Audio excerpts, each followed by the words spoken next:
This day in sports history. This episode is brought to you by the Sterling Soap Company.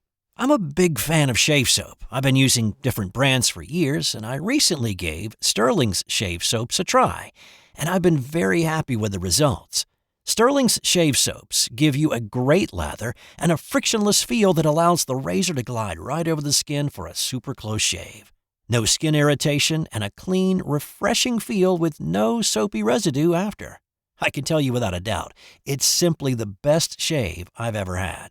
And my wife has noticed too. And here's the thing. With the ability to purchase 1-ounce sample pucks, you can try out different scents to find the right one for you. Give Sterling Soap a try today. Visit sterlingsoap.com. That's STIRLING soap.com. Well, hey there, and welcome back to This Day in Sports History. It's January 18th, and on this day in 1976, it was one of the all-time great Super Bowls. This was Super Bowl X, Dallas versus Pittsburgh, Roger Staubach versus the Steel Curtain, Terry Bradshaw against the Doomsday Defense, Lynn Swann versus Mark Washington, Cliff Harris versus Roy Gerela? All right, so this game got off to a wild start. On the opening kickoff, Dallas pulled off a reverse return that nearly went for 6, and if it wasn't for Pittsburgh kicker Roy Gerela making the tackle, it would have. But Gerela paid a price, injuring his ribs tackling Hollywood Henderson, and that would affect him later in the game. The Cowboys scored first on a Staubach to Drew Pearson connection. Pittsburgh responded with a Bradshaw to Randy Grossman hookup. The Cowboys kicked a field goal to make it 10-7.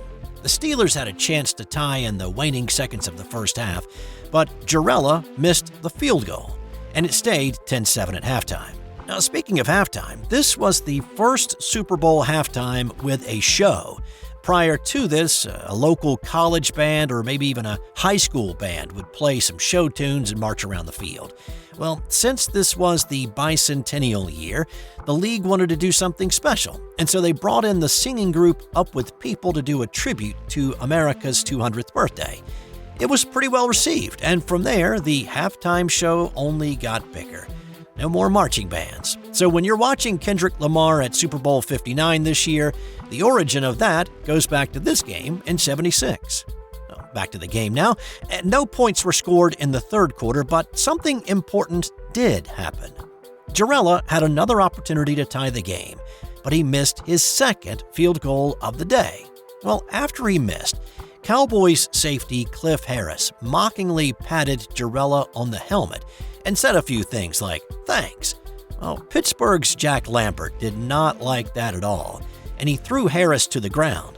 It did not draw a penalty, but a message was sent, and it had a residual effect for firing up a defense that was already sitting on the proverbial powder keg. The Steel Curtain got after Staubach. A third down play, and no shift this time. They just line up in the shotgun. Staubach is going to go back with him. Furness right with him. Holmes took a shot and missed. Greenwood and White took him down. And Furness. Dallas is in trouble right now, I think. The Steelers sacked Staubach 7 times in this game, the majority of those coming in the second half. But that one forced the Cowboys to punt. And this is where the game truly started to turn. Pittsburgh head coach Chuck Noll put 10 men on the line, and he went for the block. Standing at his own goal line. Dallas leads at 10-7 with 11:40 left now in the fourth period. They're trying to block it, and did. Out of the end zone. It's 10-9. Safety. The benefit of the safety is that Pittsburgh also got the ball after a free kick, and after a great return, they had the ball in Dallas territory. They still could not turn it into 6, but they sent Gerela back out for another field goal try. Pat Summerall and Hank Stram were calling the action that day for CBS. It's 10-9. Gerela has missed twice already, and ironically from this same distance. But that was at the other end of the field. Against the swirling wind. If Roy misses this one, he may not go back to Pittsburgh.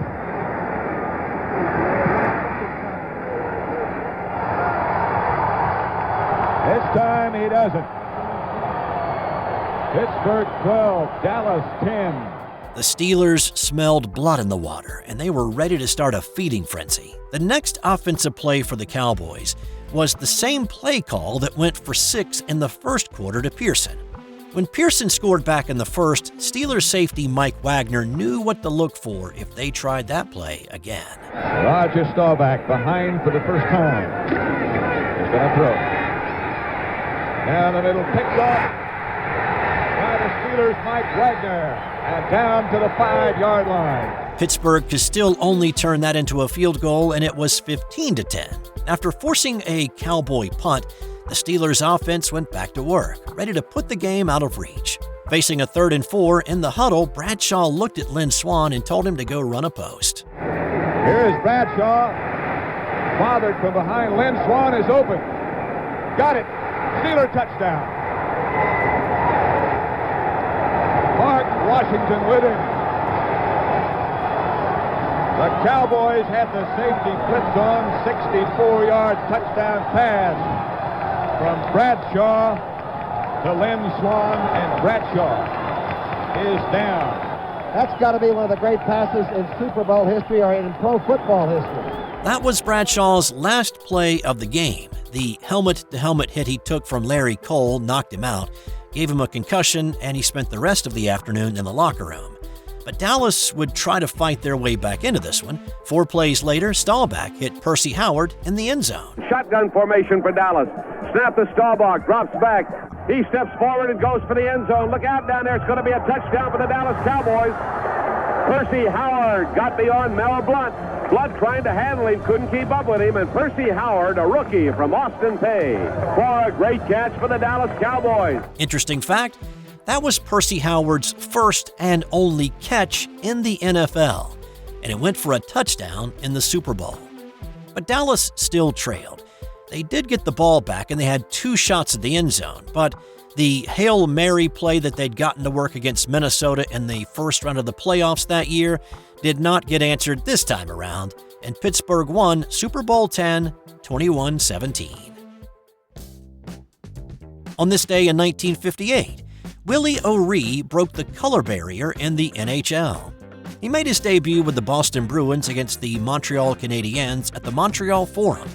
O'Ree was actually blind in one eye after he was hit with a puck back in 1956, but he kept the injury a secret from everyone because it would have disqualified him from playing per league rules, and he was determined to make it to the NHL.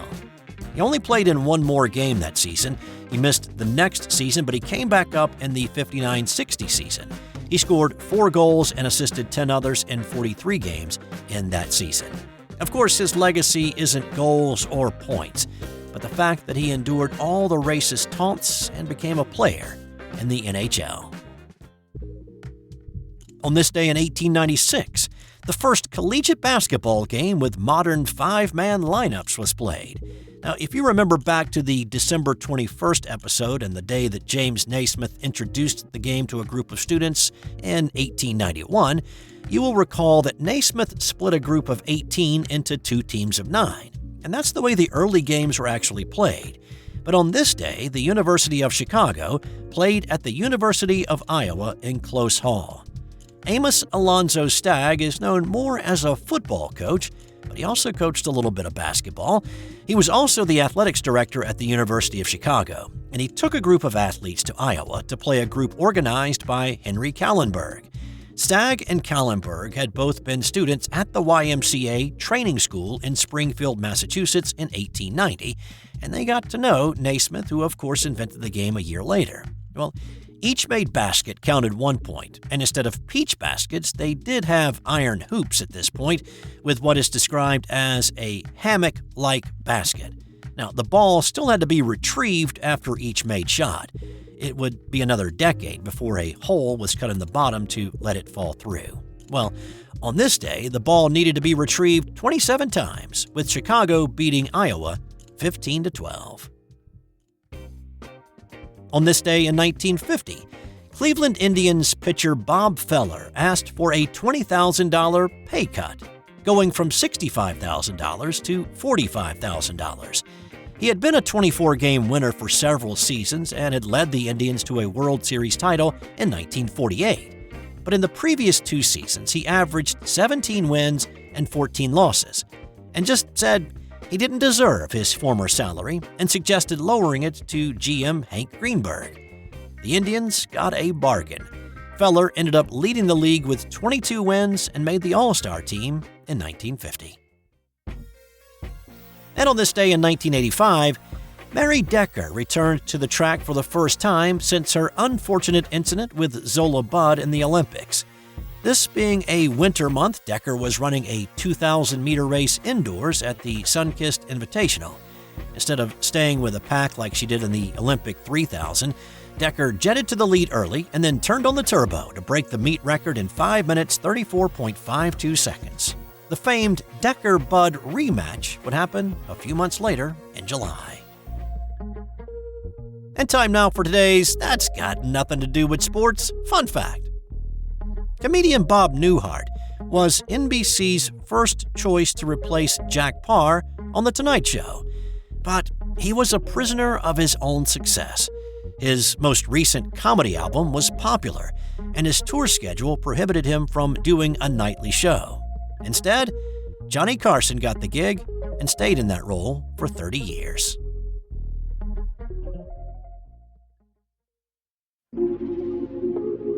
This has been an original Thrive Suite production.